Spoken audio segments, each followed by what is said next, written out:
Let me break something to you. No one is your best friend. Not your childhood buddy.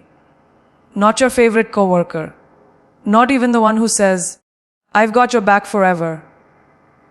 Because the truth is, you are the only constant in your life. Everyone else is a guest.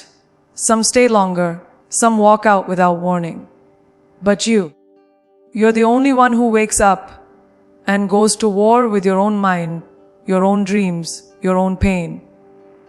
So stop waiting for someone to save you. Stop giving people the title of best friend when they haven't earned it, when they haven't even shown up for your worst days. Let's talk about what they won't tell you. Let's talk about why you need to be your own best friend first.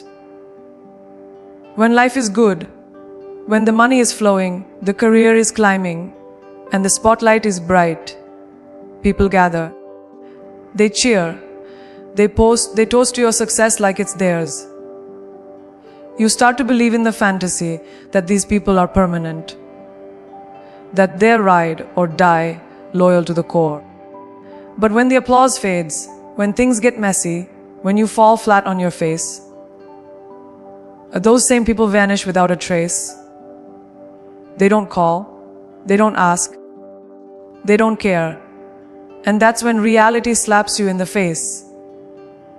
They were only there for the party, never the pain. What you thought was loyalty was just convenience. What you mistook for friendship was conditional presence. You see, most people don't want the full version of you. They only want the highlight reel. They want the success story, not the struggle behind it. They want to stand next to you when you're shining, but they shrink when your sky turns gray. That's human nature in its rawest form. People are drawn to comfort, not discomfort. They chase light, not storms.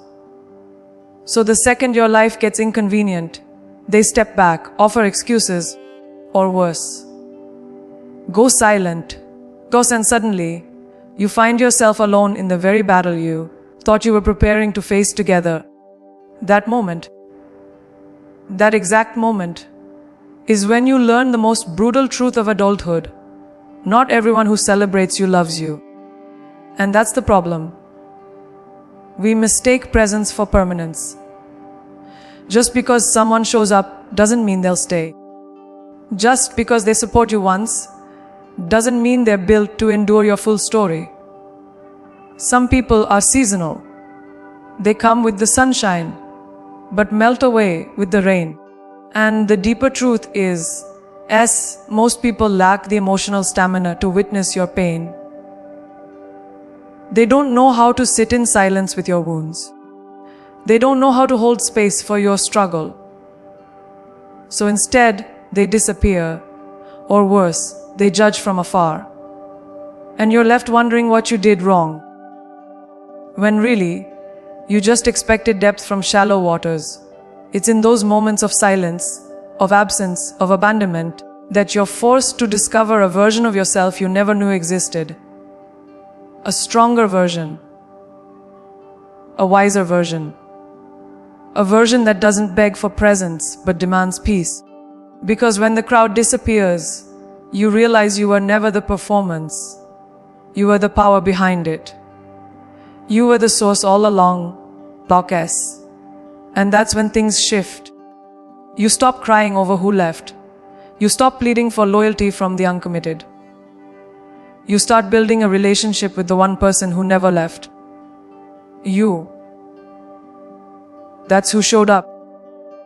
That's who stayed. That's who survived the silence. We don't talk enough about the weight of that realization. The heartbreak of watching people walk away when you needed them most. The sting of being forgotten by the ones who once swore they'd never leave. But here's the beauty. Pain reveals truth.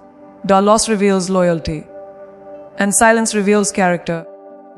You'll learn more about people in your hardest moments than in all the years of laughter combined. Some will run. Some will watch. A few might even turn against you. But every single one of them teaches you something.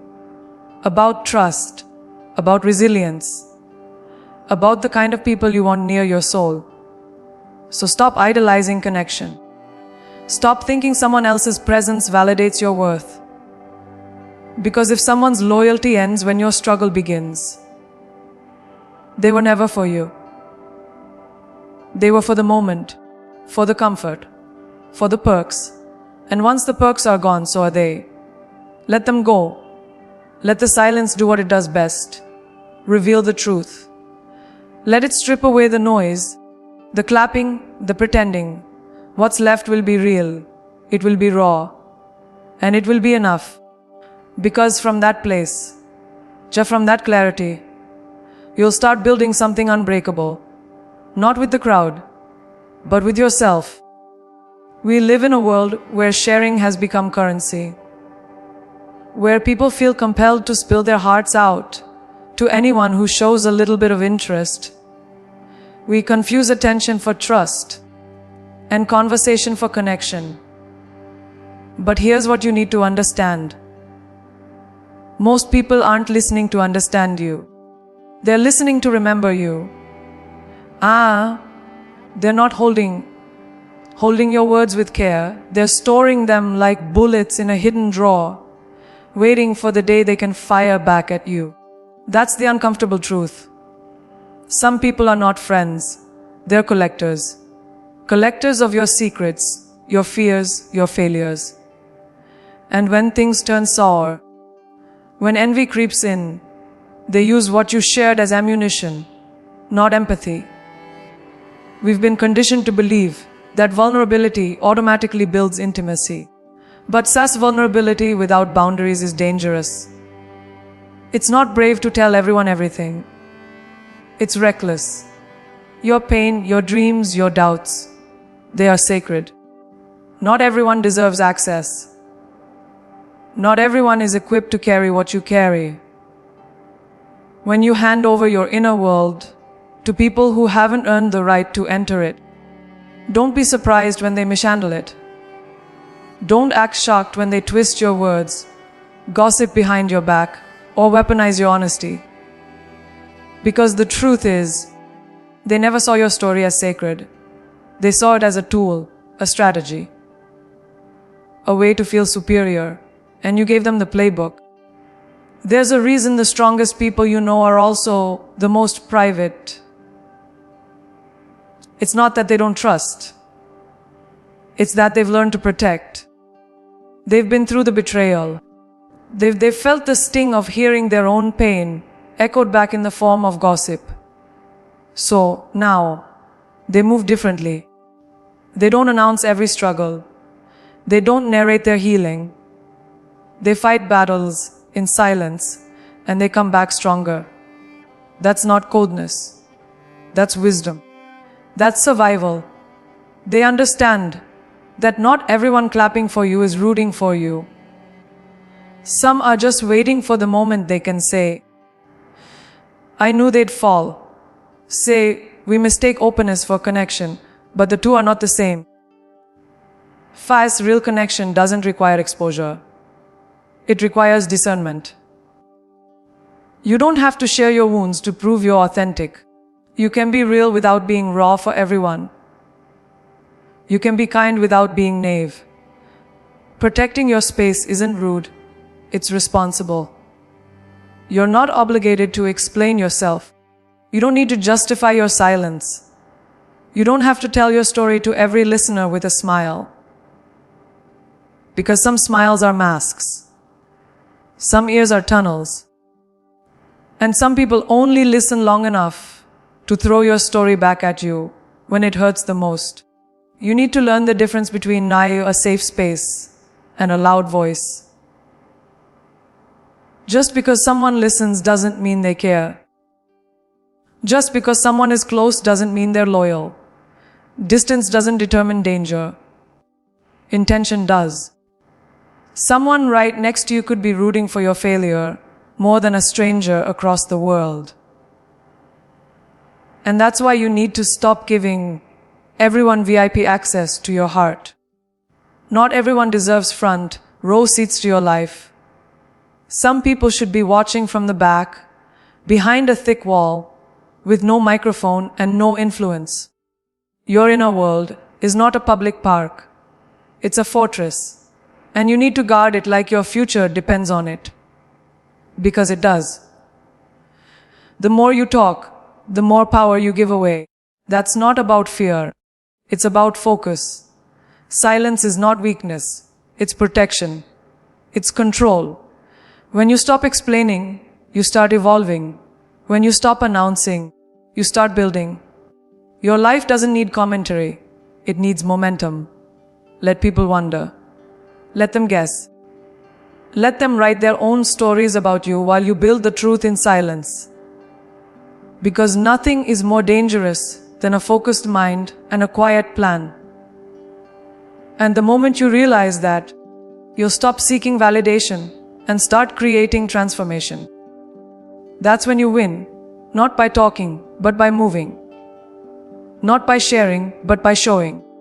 We've romanticized the idea of loyalty as something loud, something that shows up in Instagram posts, public praise, dramatic declarations. But our real loyalty isn't loud. It's silent. It's consistent. It's the kind of presence that doesn't need to be seen to be powerful. Loyalty isn't about who shouts your name the loudest in public. It's about who whispers your name in love when you're not around. It's about who checks on you when the cameras are off. Who defends you in conversations you'll never hear. That's real. That's the kind of loyalty you can build a life around. But it's rare. And until you experience betrayal, you often mistake noise for depth. What we forget is that loyalty is tested in silence. Not in the good times when everything is fun, effortless, and glowing, but in the hard moments, the awkward ones, the conflicts, the disappointments, the failures. It's easy to be loyal when there's something to gain. It's easy to stand by someone when their life reflects well on you. But what about when they're lost? When they've made mistakes? When standing beside them doesn't benefit you at all? That's when loyalty reveals itself. Or disappears. And most people, they disappear. They call it boundaries. But it's really convenience wrapped in self-righteousness. The people who stay when there's nothing left to take. That's your tribe. You don't need a best friend. You need real ones. There's a difference. Best friends are a label. Real friends are a foundation. Real friends tell you the truth, even when it's uncomfortable. Real friends pull you aside, not to shame you, but to correct you out of love. They hold you accountable. Not because they want control, but because they want your growth. And that's not easy to find. Because most people are addicted to comfort, not truth. They want a friendship that makes them feel good, not one that challenges them to be better. But real friendship, the kind that lasts, it isn't always easy. It's raw, it's messy, and it's built in the fire. The danger is in confusing proximity with loyalty. Just because someone is around you doesn't mean they're for you. Just because they've known you for years doesn't mean they truly see you. Time doesn't equal trust. Some people will sit next to you for a decade and still not clap when you win. Others will meet you yesterday and fight for you like they've known you forever. It's not about history. It's about heart. Look deeper. Pay attention to patterns, not promises. Actions, not words. And most importantly, feel the energy. If you constantly feel drained, doubted, or dismissed around someone, it doesn't matter what they call you. That's not loyalty. That's a weight. You deserve people who show up, not just when it's convenient, but when it's uncomfortable. People who see your flaws and don't run. People who stay when you're hard to love. That kind of loyalty isn't built overnight. It's earned. It's reciprocal. It's tested through seasons, through storms, through silence. And you can't force it. You can't beg for it. You can only observe it. Yes, real loyalty doesn't beg to be noticed. It just shows up tossy again and again. Quietly, unshakably. And once you experience that, you stop being impressed by performance. You stop chasing connection and start choosing character. You raise the bar, not in arrogance, but in clarity. So if you're walking alone right now, don't see it as a loss. See it as alignment. Better to walk alone than with people who pretend to care. Better to be your own support system than lean on someone who drops you when it gets heavy. You are not hard to love. You've just outgrown shallow loyalty. And once you accept that, you begin to attract a different energy. One that's real. One that's rooted. And until that comes, you keep walking. Because your peace, your truth, and your journey deserve people who can handle the full weight of your becoming. Not just the easy parts. Not just the good days. All of it. The people you surround yourself with are not just company. They're influence. Energy is contagious. And the more time you spend around someone, the more their habits, thoughts, and limitations rub off on you.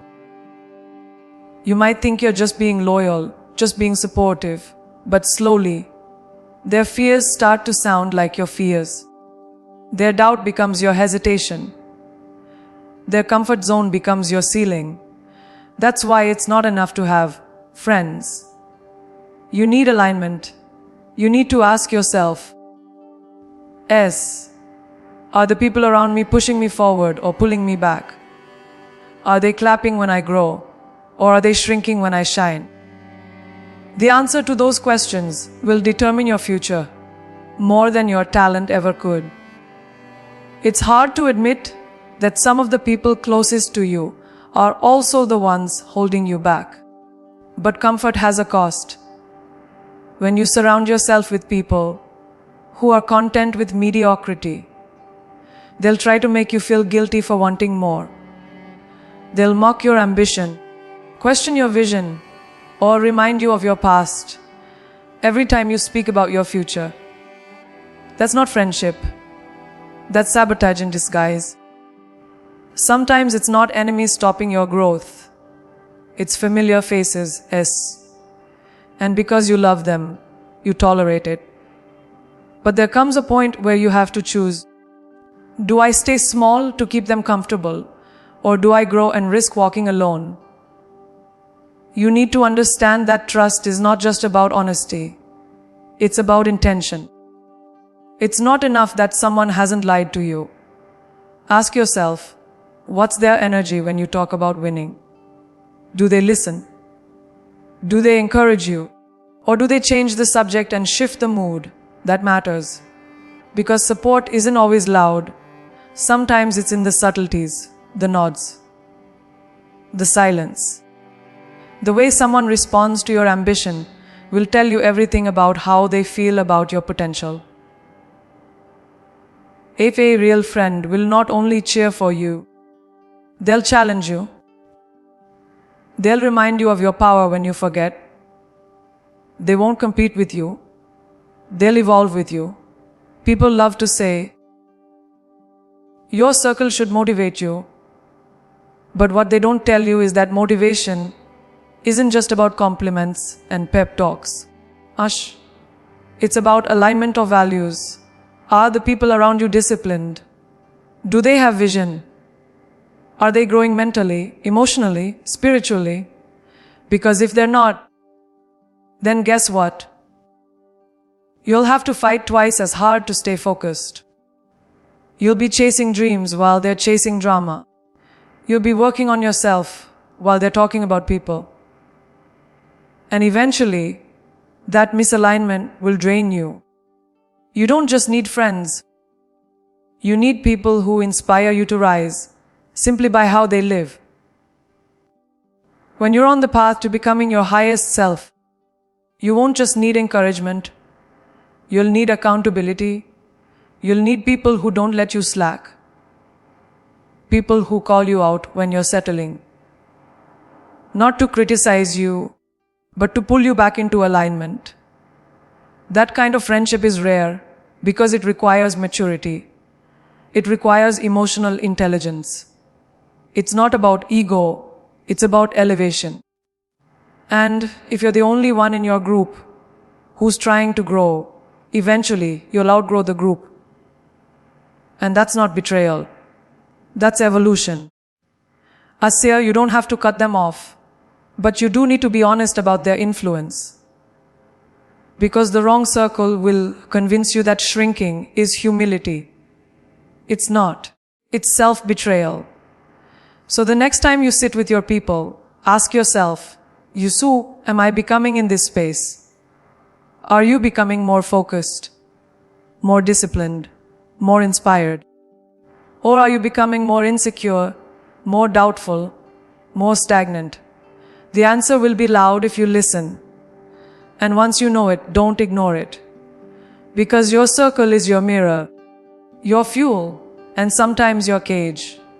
If you want to fly, you can't keep tying your wings to people who don't believe in the sky. You were not born to dim. You were born to expand.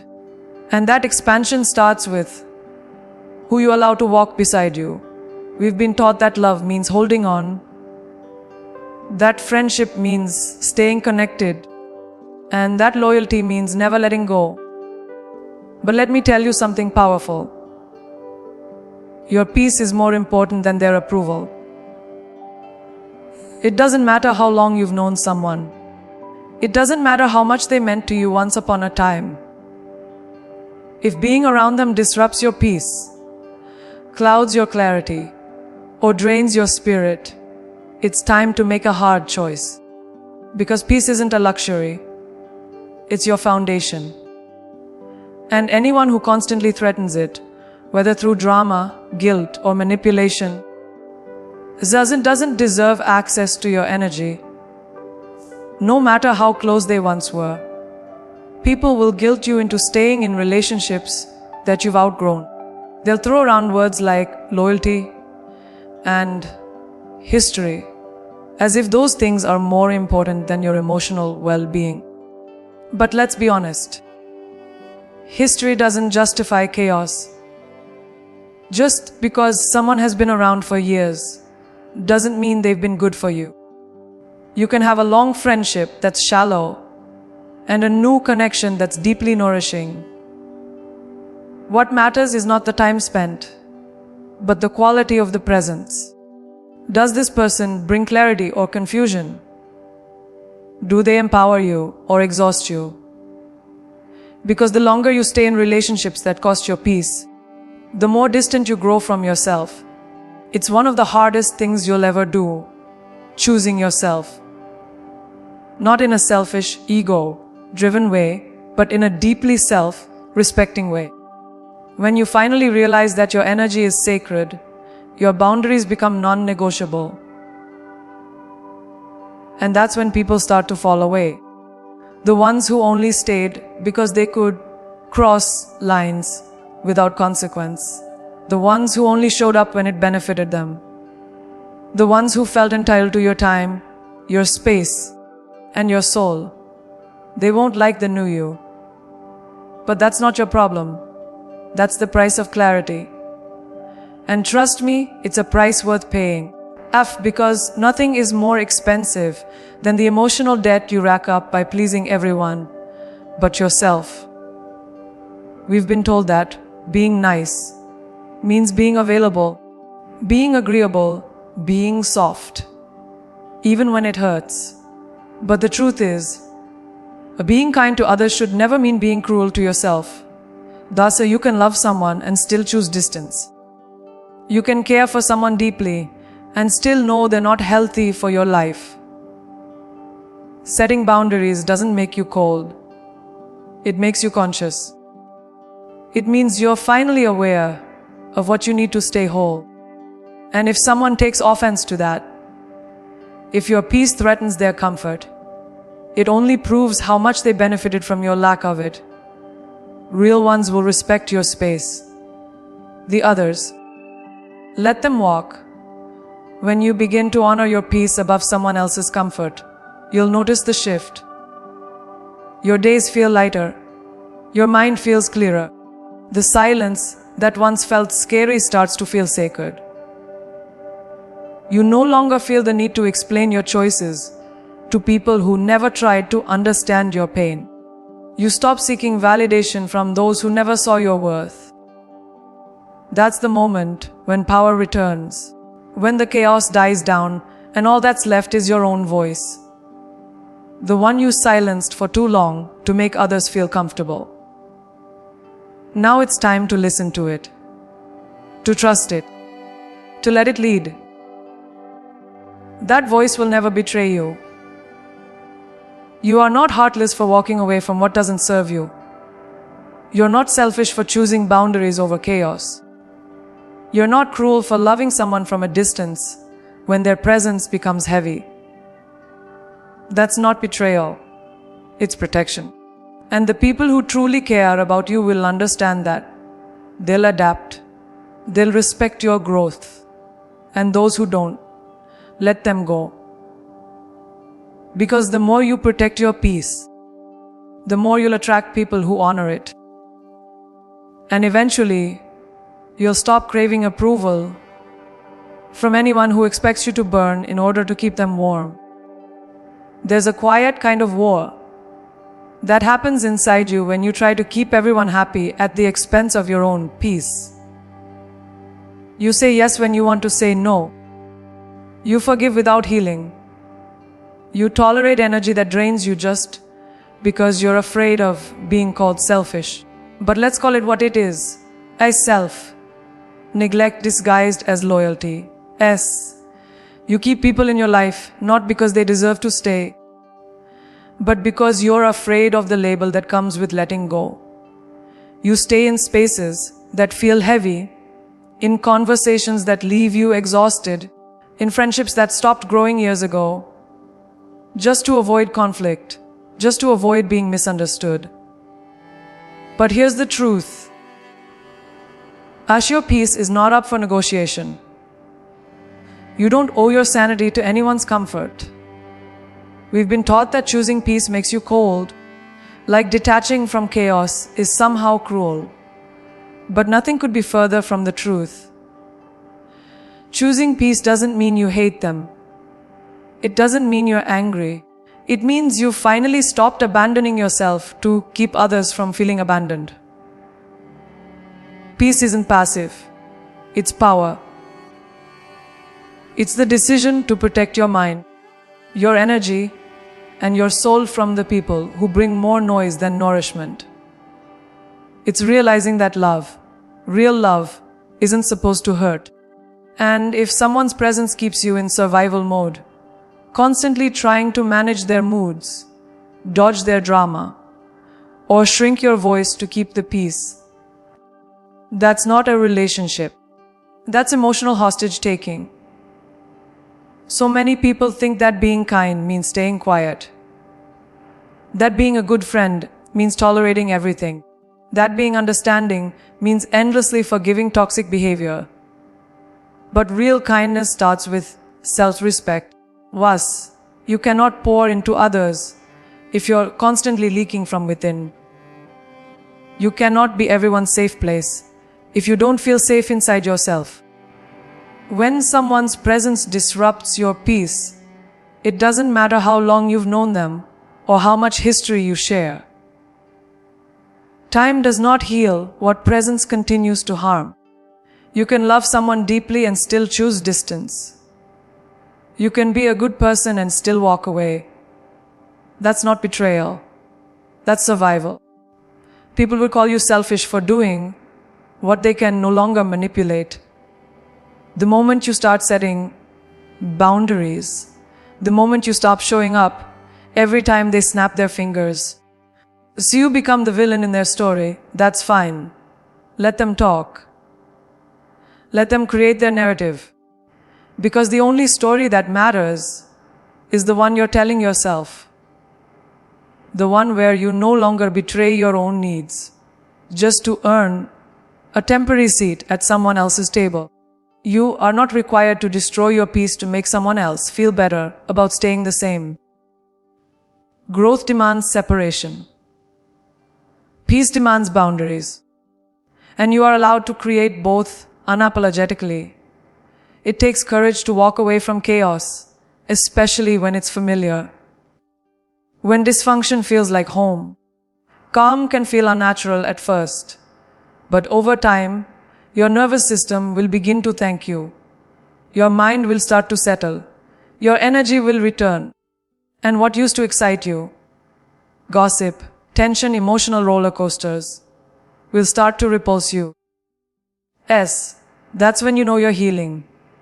That's when you realize peace isn't just a preference. It's a lifestyle. One that requires pruning. One that requires saying no. One that demands you protect your space like it's sacred. Because it is. And the more you honor that, the less tolerance you'll have for anything that tries to disturb it. Letting go doesn't mean you're heartless. It means you're finally listening to your heart. The one that's been begging you to choose stillness over noise, clarity over confusion, peace over pleasing. You don't owe anyone an explanation for growing out of relationships that no longer reflect your values. Not everyone who started with you is meant to finish with you. And that's okay. You're not here to carry everyone. You're not here to be the emotional anchor for people who refuse to swim on their own. You're here to evolve. And that evolution starts the moment you decide your peace is the most important relationship you'll ever have. So here's the truth you've been avoiding, the one that sets everything straight. You don't need their approval to be at peace. You don't need to explain your boundaries, justify your healing, or beg anyone to understand your growth. The moment you choose yourself, fully, unapologetically, you step into a power that can't be shaken by opinions or abandoned by absence. You start to walk differently, think differently, live differently. You stop begging to be chosen and start choosing yourself. You stop shrinking to fit and start expanding to breathe. And most of all, you stop apologizing for protecting your peace. Because the real ones, they won't ask you to break yourself just to keep them whole. They'll respect the space, honor your energy, and meet you where your soul is safe. So walk away when you must. Stand tall when it hurts. And never forget, your peace is your power. Dark, protect it like your life depends on it. Because it does.